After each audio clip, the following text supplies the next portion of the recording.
coming down 1340. We have confirmed that. On Johnson Creek, there is a rise there. That rise could put 1 to 2 feet into the Guadalupe River. We will be staying on top of that. As we're here, we will definitely stay on top of that. I want to use this as a good example. We get asked constantly about volunteers. You know, we got volunteers, we got this. This is a perfect example where this could hinder us. We are pulling our assets out of there right now to be safe. We'll determine when it's safe again to put them back in there. But this is one time we wouldn't be able to contact all these volunteers and get them out of there. So please understand that and please pass that message. We have a ton of resources here. I can make a phone call and get a ton more here. We have all the resources, all the equipment, all the manpower, all the food we need, okay? Please help me pass that message on. We do have it under control. So now as we get into my notes, search and rescue operations continue with a full response from local, state, and national first responders. We continue to have hundreds of officers, deputies, and to support our staff working every aspect of this emergency along with air, water, canine, and other assets conducting search and rescue. As of 1:30, we have recorded 68 deceased in Kerr County. Among those who are deceased, we have 40 adults and 28 children. 18 adults are pending identification and 18 adults are pending identification and 10 children are also pending identification. Once again, pending identification are 18 adults and 10 children. At present, there are 10 Camp Mystic campers unaccounted for and 1 counselor. We continue to offer our condolences to those affected, and we will work tirelessly till we reunite them with their families. We know there are many people concerned that are affected by this tragic situation. Please be careful about social media rumors and misinformation. False information can cause pain to families and those already devastated by this event. Please follow the Kerrville Police Department, our Kerr County Sheriff's Office Facebook for verified information. Please do that. All of our information put out is verified. Please note that Highway 39 west of Ingram is closed to the public. We are closing that for temporary. That is only for law enforcement resources right now. We had some issues, the public out there parking on the road, we can't get by going through stuff. Highway 39 is closed to the public. Our missing phone call center is open to those reporting missing loved ones. The phone number for that is 830-258-1111. That's the same number we've had, 830-258-1111. At this time, I'm going to turn it over to Dalton Rice. Thank you, Sheriff. Again, welcome. We appreciate your patience. Obviously, we want to make sure that we have the safety of our responders, at the forefront of this, so we can continue to do search and rescue operations. First and foremost, our hearts are with the families and loved ones affected by this heartbreaking tragedy.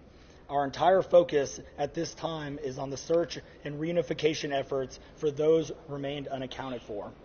That is where our energy, our resources, and our attention are directed. Nothing is more important than bringing comfort and clarity to those who are waiting and grieving. We know questions are being asked about the emergency notification, and while it is not the time to speculate, local and regional partners are committed to a full review of the events and systems in place. At the appropriate time, we will take clear steps to strengthen our future preparedness. We owe that commitment to the families who are suffering and to every member of our community. We know many in our community are beginning the cleanup process and figuring out what's needed, whether it's clothes, toothbrushes, other essentials, or cleaning supplies. The City of Kerrville is coordinating with our regional and state partners, State Health and Human Services Commission, the Department of State Health Services Public Health Region 8, and Texas Division of Emergency Management are working to set up a family assistance care center where flood survivors can have the ability to access these supplies. We'll share more details as soon as they're available, and with that, I'll bring up Mayor Herring for information on how you can donate now.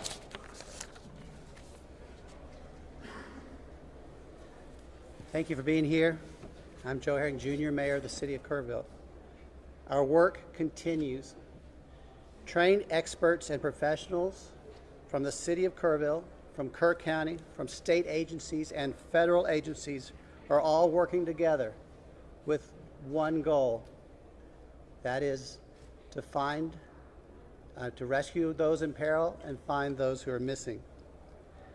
I repeat what I said this morning. Even though different groups and different agencies are involved in the Emergency Operations Center, we are all working as one team. We want to achieve our goal of helping those who've been affected by this flood. Today I learned that another helping hand has joined the fray. HEB is setting up a mobile kitchen in Ingram. And when that kitchen is set up, it will be able to feed a lot of hungry people in the Hunt and Ingram area. If you want more information about that, just go to heb.com, /newsroom. Countless other local businesses are stepping up, they are finding needs, and they are meeting them. Now, how can you help? If you would like to make a financial donation, we recommend that you go to the Community Foundation of the Texas Hill Country. They have set up a portal to receive donations. That would be communityfoundation.net. People across our community, across our state, across the world have been responding to that request. If you would like to volunteer, the city has set up a partnership with our local Kerrville Salvation Army at the Kroc Center. The number to call to register to help or to donate is 830-465-4797. And when I say donate, in-kind donations. For full updates, verified updates, please follow the City of Kerrville Facebook page. Under Facebook, it's called City of Kerrville-City Hall. Finally, as I've said every time I've been before you, please pray for our community. I believe in prayer, and prayers have been answered. Thank you. And now Dalton Rice will come back up. All right, at this time, we will take 4 questions. Tammy Prout with Hill Country. Yes, can you tell me, we talked a lot about the things and the bad things, the recovery, but how many rescues are you at? And of the kids that were in the camps that you couldn't get to, that were safe that you couldn't get to, are they all evacuated? I'm actually going to turn that one over to the sheriff, if that's okay. You have those numbers a little bit better. Sorry, Tammy, again, please. So how many rescues? You were at 850 a couple days ago, and then we had the camps that you couldn't get to the campers, and they were going to be evacuated. I suspect they're all gone, but have you got them all out? Yeah, included in that 850 that we put out is the campers. All the campers are out and safe. A lot of them have been reunited at this time. Yes, ma'am. Oh, sorry. Leslie McClure. Ingram Dam. You guys got any updates on Ingram Dam? We have no updates on Ingram Dam at this time. Amanda Henderson, KHOU.